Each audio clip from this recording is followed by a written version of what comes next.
안녕하세요. 몇 년 전에 있었던 일을 사연으로 보내보려고 이렇게 사연을 씁니다. 저랑 친구인 녀석이 한 명 있는데요. 그 친구와 그 친구의 아내와 있었던 일입니다. 한참 코로나 바이러스 때문에 밖에서 술을 마시거나 각종 모임을 하기가 껄끄러울 때 있었던 이야기입니다. 아무래도 영업시간 제한이 있어서 밖에서 술을 마시기가 어려웠잖아요. 지금은 조금 완화가 됐긴 하지만 언제 또 영업 제한이 걸릴지 모르겠네요. 아무튼 그런 영업 제한 때문에 편하게 술 마시기도 어렵고 그래서 친구네 집에서 술을 마셨습니다. 그 친구는 저와 군대 동기에다가 5년 전 전역한 이후에도 꾸준히 연락하고 지낸 매우 가까운 사이입니다. 저와 친구는 군대 전역 후에 빨리 취업을 하게 됐고 각자 여자친구가 있어서 빨리 결혼까지 하게 됐네요. 그래서 어린 나이에 집안의 도움을 많이 받아서 빨리 결혼을 할 수 있게 됐고 지금은 나름대로 행복한 가정을 꾸리고 살고 있습니다. 저와 친구가 친한 사이였기 때문에 친구의 아내도 제 아내와 무척 가까웠습니다. 우리는 서로의 집으로 가며 부부 동반 모임을 즐겼지요. 함께 여행도 많이 가고 캠핑도 몇 번 갔습니다. 그렇게 가깝게 지내다 보니 뭘 하더라도 같이 하게 되는 경향이 좀 생기더라고요. 그러던 어느 날 제가 친구 아내에게 느껴서는 안 될 감정을 느끼게 된 계기가 있습니다. 스스로 생각해도 참 한심하고 위험하다는 생각이 드는데 그때는 참으로 모든 게 혼란스러웠습니다. 문제의 발단은 한 달 전 저녁이었습니다. 우리 부부와 친구네 부부가 백화점에서 쇼핑하다가 우연히 서로를 만났고 함께 쇼핑을 하다가 저녁까지 먹게 된 겁니다. 백화점은 해운대 센텀시티에 있는 신세계 백화점이었는데 거기에 음식점이 많이 있거든요.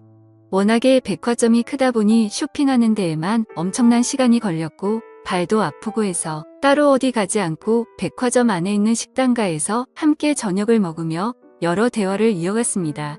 식사를 거의 다 할 때쯤 친구의 아내가 잠시 화장실에 다녀오겠다며 급히 일어서더군요. 그렇게 5분쯤 지났을 때 마침 저도 화장실이 급해 겸사겸사 일어났지요. 밥 다 먹고 운전도 해야 하는데 본격적으로 운전하기 전에 깔끔하게 화장실 다녀오는 게 좋잖아요. 그런데 화장실을 가던 중 통로 앞에 넘어져 있는 친구의 아내를 본 겁니다.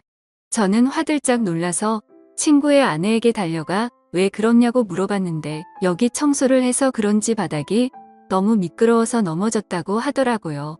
근데 다리가 아픈지 끙끙거리면서 제대로 일어서지를 못했습니다. 그래서 발목이 너무 아프다며 일단은 근처의 의자로 친구의 아내를 옮겼습니다. 저는 친구에게 전화해 지금 재수 씨가 발목을 삐어서 편한 신발을 신어야 할 것 같다며 차에 가서 편한 슬리퍼 같은 신발 있으면 가져와 달라고 말했고 친구가 올 때까지 일단 응급처치를 해야겠다고 생각했습니다. 발목 쪽을 만져보니 통증을 너무 강하게 느끼길래 일단 신발을 벗자고 말했습니다. 그렇게 친구의 아내 신발을 벗기는데 저도 모르게 시선이 친구 아내의 발과 다리로 향하더군요. 제 아내보다 하얗고 일자로 예쁘게 뻗은 그녀의 다리는 저의 시선을 완전히 사로잡았고 그녀의 예쁜 발이 꼼지락거리는 게 너무 눈에 들어오더군요. 발도 정말 작았습니다. 그 작은 발이 너무나 귀엽더군요. 저는 친구 아내의 다리를 보면서도 안 된다고 생각했으나 자꾸만 몹쓸 눈길에 평정심을 잃었습니다. 아프냐고 물어보는 걸 핑계로 저는 그녀의 발과 다리를 주물럭거렸습니다. 그렇게 발목과는 상관없는 곳을 계속 손으로 주무르다 보니 친구의 아내가 이제 좀 그만 만지면 안 되냐고 하는 겁니다. 그래서 저는 당황하며 그런 게 아니라 혹시나 다른 데가 또 아프지 않을까 해서 그렇다며 말도 안 되는 변명을 늘어놨습니다. 그러자 친구의 아내는 피식 웃으며 예뻐서 그렇게 만지는 거 아니냐며 웃음을 보이더군요. 그 후로 저는 친구의 아내와 어깨동무를 하고 쩔뚝거리며 함께 식당가로 걸음을 옮겼습니다. 가는 도중 분위기가 냉랭한 것이 뭔가 서먹했는데 어느 순간 그녀가 제게 이렇게 발이랑 다리를 주물럭거릴 정도로 예뻤냐고 다음에 술 한번 사줘야겠다면서 기분이 좋다는 걸 표현하더군요. 그러면서 저에게 자신의 휴대폰 번호를 가르쳐준 친구의 아내 얼떨결에 저는 친구 아내의 핸드폰 번호를 땄습니다. 친구는 어떻게 된 일인지 저희에게 물었습니다. 화장실 앞에 청소를 해놔서 그런지 물이 흥건했는데 구두를 신고 있어서 미끄러진 것 같다고 말했습니다. 그렇게 재수 씨는 슬리퍼를 신었고 친구는 제게 고맙다는데 순간 그 친구에게 미안하더군요. 저는 친구 사이에 고마운 게 뭐가 있냐며 괜찮다고 했더니 이번 저녁은 자기가 무조건 사겠다고 합니다. 화장실에 다녀온 저는 다시금 후식을 먹기 위해서 숟가락을 들었고 제 아내와 친구 아내와 함께 즐거운 대화를 이어갔습니다. 그날은 술도 빠지지 않았지요. 그렇게 즐겁게 마무리를 하고 집으로 돌아왔습니다. 그 뒤로 3일 정도가 지났을 때 이상하게 자꾸 그녀가 생각나서 결국에는 연락을 해봤습니다. 발은 괜찮냐고 병원 안 가봐도 되겠냐면서 그런 시시콜콜한 문자를 주고받았어요. 각자 배우자도 있는 사람들이 이게 뭐하는 짓인가 싶겠지만 무언가 서로를 끌려하고 있다는 게 느껴지는 그런 기류가 있었습니다. 그렇게 우리는 일주일 넘게 배우자 모르게 서로의 연락을 은밀히 주고받았습니다. 어쨌건 그렇게 연락을 좀 하는데 친구 아내가 저에게 매우 적극적이라 혼란스러웠습니다. 문자를 몇 번 주고받지도 않았는데 그 뒤로는 요즘에 뭐 하는지 별일 없는지 시간 있으면 술 한잔 하자는 식으로 여러 번 말을 하는 거예요. 그렇게 친구의 아내를 따로 만났습니다. 이렇게 친구의 아내와 밖에서 따로 만나는 건 확실히 바람피는 기분이 들어서 최대한 그런 느낌을 주지 않으려고 노력했습니다. 아내 얘기를 많이 했고 앞으로 아이 계획도 얘기하면서 최대한 상대방과 거리를 두려고 의도적으로 노력했죠. 그리고 서로의 대화가 한참이던 때 느닷없이 그녀의 발이 저를 건들고 있더라고요. 너무 어이가 없고 이 사실이 믿기지 않더군요. 그녀를 마주보고 대화하던 제 얼굴은 크게 일그러졌고 친구 아내는 저를 보며 도발하는 눈빛을 날렸습니다. 초저녁에 만나서 그렇게 간단하게 자리를 가지려고 했는데 계속 이렇게 하다가는 뭔가 사고를 칠 것만 같아서 저는 급하게 집으로 가야 한다며 집으로 돌아갔습니다. 솔직히 너무 무섭더군요. 그녀는 정말 친구에게는 과분하다는 생각이 들 정도로 아름다운 미녀인데 왜 갑자기 저한테 그렇게 대놓고 도발을 하는지 믿을 수도 없었고 그럼 그녀의 태도를 어떻게 받아들여야 할지 혼란스럽기만 했습니다. 그렇게 안절부절 못하면서 휴대폰만 보고 있었는데 어느새 시간은 12시쯤이 되었고 마음이 심란해서 잠이 오질 않더군요. 그런데 느닷없이 어디선가 전화가 걸려오는 겁니다. 친구 아내였습니다. 저는 전화를 받지 않으려고 했으나 자꾸만 걸려오는 전화에 난감했습니다. 제 아내는 이 아심한 밤에 누구냐며 짜증을 냈고 저는 회사 상사 전화라며 거실로 나와 걸려오는 전화를 속삭이며 받았습니다. 이렇게 늦은 시간에 왜 자꾸 전화하냐고 말했습니다. 그러자 한동안 말이 없던 그녀는 남편이 오늘 급하게 출장 때문에 지방으로 내려간다며 우리 집으로 오라고 하더라고요. 저는 가지 않겠다고 대답하고 전화를 끊었지만 마음이 너무 혼란스러웠습니다. 사실은 미치도록 가고 싶었습니다. 도저히 그녀의 유혹을 떨쳐내기가 쉽지 않더라고요. 앉아서 10분 동안 안절부절하며 생각만 한 것 같습니다. 이건 마치 하늘이 준 기회라고 생각했거든요.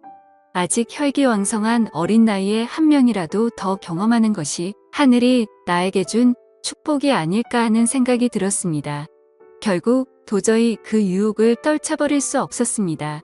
저는 자고 있던 아내 귀에 대고 회사에 급한 일이 있어 나가봐야 한다고 둘러대며 급히 옷을 입었습니다. 그렇게 집에서 나온 저는 친구네 집으로 향했습니다. 친구의 집 앞 대문에 서서 가만히 있었습니다. 항상 이곳으로 올 때면 친구가 저를 반겨줬는데 오늘은 친구가 아니라 친구의 아내가 저를 반겨주겠다는 생각이 들더군요. 한편으로는 마음이 참 씁쓸했습니다. 그렇게 집으로 들어가 현관을 지나 거실로 들어서니 촛불이 켜져 있었고 와인까지 준비되어 있었습니다. 그 광경을 보고 저는 정말 두근거리더라고요. 친구의 아내 뒷모습을 보고 그 생각이 들더라고요. 이렇게까지 마음먹고 바람을 피려고 하는 저 여자의 정체가 도대체 뭔지 궁금했습니다. 만반의 준비를 하고 친구의 남편을 꼬시는 여자가 정상이라고 생각이 들지 않았거든요. 저는 일단 경계하는 자세로 그녀와 이야기를 이어나갔습니다. 그녀의 이야기를 들어보니 충격적인 사실을 한 가지 알게 됐습니다. 자기가 지금 이러는 이유는 자신의 남편이 먼저 바람을 폈기 때문이라는데요. 남편은 어느 순간부터 출장을 굉장히 많이 가기 시작했고, 그런 남편이 의심스러워서 남편의 휴대폰을 조금씩 봤다고 하더라고요. 근데 남편의 휴대폰에는 직장 동료와 주고받은 연락이 상당히 많았는데 그 중에 몇 명의 후배와 나눈 연락은 느낌이 많이 달랐다고 합니다. 심지어 한 명의 후배와 바람을 피운 게 아니고 여러 명의 여자와 동시에 바람을 피우고 있었던 겁니다. 그러니까 그렇게 출장을 핑계대며 항상 외박을 했던 것이었어요. 그래서 자기도 바람을 필 생각으로 저에게 도발을 했다고 말하더라고요. 그렇게 그녀의 이야기를 한동안 듣던 저는 와인에 취해 친구 아내와 건너서는 안 될 강을 건너게 되었습니다. 이렇게 아름다운 여자와 함께 있다는 게 정말 꿈만 같은 시간이었습니다. 정말이지 행복하더군요. 한참 시간이 지나고 배가 고프다고 했더니 친구 아내는 찬밥밖에 없다며 배달 음식을 시켜주겠다고 했으나 저는 김치가 있다면 그냥 볶아달라고만 했습니다. 음식 투정 부리지 않고 잘 먹는다면서요. 그렇게 저는 친구 아내가 만들어준 볶음밥을 먹는데 음식 솜씨도 얼굴만큼이나 정말 훌륭하더군요. 별거 아닌데도 말이죠. 그날 이후로 그렇게 몇 달이 지나고 여름 휴가를 받게 되는 날이었습니다. 제 친구 녀석은 아니나 다를까 여름 휴가를 받아놓고는 또 장기 출장을 핑계로 누군가와 제주도 여행을 갔더라고요. 그동안 저도 궁금해서 친구에게 이런저런 이야기를 들었는데 저에게 자신의 외도에 대한 이야기를 다 하더라고요. 그래서 저는 이미 친구가 뭘 하는지 확실하게 알고 있으니 마음 편하게 친구의 아내와 만남을 갖기 시작했습니다. 어쨌건 저도 출장이 있다고 제 아내를 속인 채 친구네 집으로 들어갔습니다. 아내도 간만에 친정에 다녀온다더군요. 저는 점심도 먹지 못한 채 친구네 집으로 달려왔고 그곳에서 연인처럼 데이트를 하고 그녀가 차려주는 볶음밥까지 얻어 먹었습니다. 남녀 사이는 정말 복잡하고 어려운 것 같습니다. 이제는 뭐가 옳은 일인지 구분도 안 됩니다. 누가 먼저 잘못을 했고 누가 누구한테 상처를 준 것이 더 이상 아무 의미가 없다고나 할까요? 그냥 저는 지금 이 순간을 최선을 다해 즐기려고 마음먹고 있습니다. 지금까지 제 사연을 들어주셔서 감사드립니다.